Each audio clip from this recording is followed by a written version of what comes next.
Нийтийн тээврээр үйлчлүүлж байгаа хүмүүсийн 40-с 50% төлбөр төлөхгүй зорчиж байгааг албаныхан хэлж байна.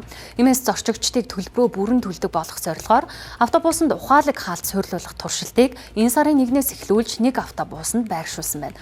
Ингэснээр тухайн автобусны орлого нэмэгдсэн. Иймээс ч туршилт дууссаны дараа өгөх төхөөрөмжийг нийтийн тээврийн бүх автобусанд суйрлуулах хэсэг асуудлыг шийдвэрлэх юм байна. Автобусанд ухаалаг хаалт суйрлуулснаар иргэд автобусаар зорчихдоо банкны болон автобусны картаар үйлчлүүлэх юм. Гэвч зарим иргэдийн хувьд бэлэн мөнгөөр төлбөрөө төлдөг учраас жолооч хаалтыг нээж өгч байна. Энэхүү хаалтыг суйрлуулснаар төлбөрөө төлдөггүй иргэдийн тоо багасж автобусны орлого нэмэгдэнэ гэлээ. Тэгвэл иргэдийн хувьд ухаалаг хаалт нь хүмүүсийг албадаж байгаа мэт санагдаж байна гэх байр суурийг илэрхийлж байсан юм. Карта дарсан хүмүүст нь нээгдэг. Хонгоогоо цаашаа явдаг. Карта дарахгүй хүмүүс зөндөө явдаг шүү дээ. Тийм тохиолдолд ийм хаалт тавьсан. Тэгээд бэлэн мөнгөө хийсэн хүмүүс болохоор жолооч нь өөрөө нээж өгнө. Тэгээ нөгөө карта хүмүүс тал нь дарахгүй байна.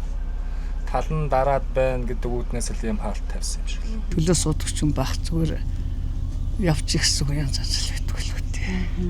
Таны хувьд ер нь энэ нь таалагдахгүй. Хүрсэ гайхалтай шүү дээ. Их үнэтэй бол хэцүү шүү дээ. Бүр ингэж хэлдэг. Улсууч явахгүй. Орлогоо оруулахын тулд л энэ аюу хийж байгаа юм байна шүү дээ. Тэгэхдээ энэ одооний энэ хөөхд залуучууд эдгээр чинь их ухамсартай болсон байна шүү дээ. Орж ирээд шууд хүүхдүүд 200 хийгээл том картаар байхгүй мөнгө хийгээл ийм л юм байна. Зорчигч их олон үед бол энэ хэрэггүй юм байна шүү дээ. Арын улс чинь хүлээгээд байдаг. Энэ чинь зарим нь нэшээ орж гарахаа мэдэхгүй шүү дээ. Яаж явах вэ?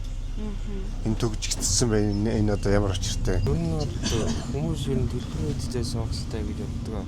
Тэгээд төлөхгүй үнэгүй яах вэ? Боломжгүй үед одоо ингээд төлбөрийн систем их болсон үед бол юугаарч төлж болно. Тэгээд ер нь бол иргэдэд ухамсартай юм да.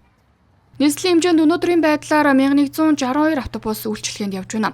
Иргэдийн хувьд бэлэн мөнгөөр банкны болон автобусны картаар төлбөрөө төлөх боломжтой. Гэвч мөнгө төлөхгүй явах буюу туулайчлах тохиолдол нийтлэг гарсаар байгаа юм.